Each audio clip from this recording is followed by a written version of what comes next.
Thank you. I call the member for Gippsland, Parliamentary Secretary to the Minister for Defence. Thank you, Deputy Speaker. And I rise to speak in relation to an issue which I know is dear to your heart, Deputy Speaker, and that is the system of student income support, commonly referred to as youth allowance, and the impacts it has on regional students and their families. Deputy Speaker, this is one of the most significant and pressing issues for many families in Gippsland, particularly at this time of year as VCE students in our community approach their end-of-year exams and are very conscious of achieving the best possible result. There is still enormous uncertainty for those students, even if they achieve the result they desire, whether their families can actually afford to send them away from home to attend the university of their choice.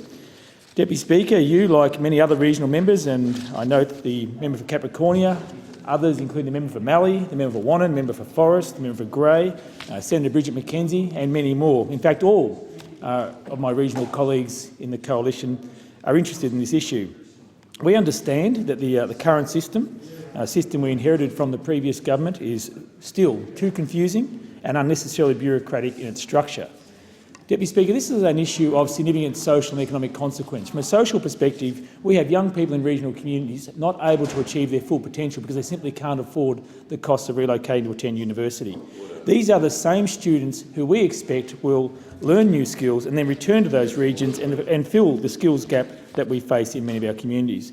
Our regional students are underrepresented at universities, and it's a challenge for this government, just as it's been a challenge for previous governments. From an economic perspective, Deputy Speaker, the other challenge is what we see is a direct wealth transfer from the pockets of regional mums and dads into the city-based landlords. Now, I don't begrudge the city-based landlords. They've got investment properties. They're quite entitled to make a profit from it. But we're seeing a direct wealth transfer from the pockets of mums and dads in country communities into city-based landlords who then achieve a tax advantage from having that property.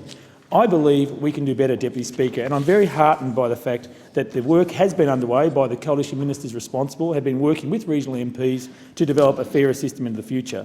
I'm confident we will see changes to this system, Deputy Speaker, as a result of this week's renegotiated coalition agreement. I congratulate the new Prime Minister Malcolm Turnbull and the Deputy Prime Minister Warren Truss on their negotiations this week, where I'm not in a position today to make announcements in particular regarding specific measures regarding youth allowance, but I note the media coverage which pointed out that one of the key points of the coalition agreement renegotiated this week was to implement a plan to overcome financial barriers in accessing higher education for rural, regional and remote students.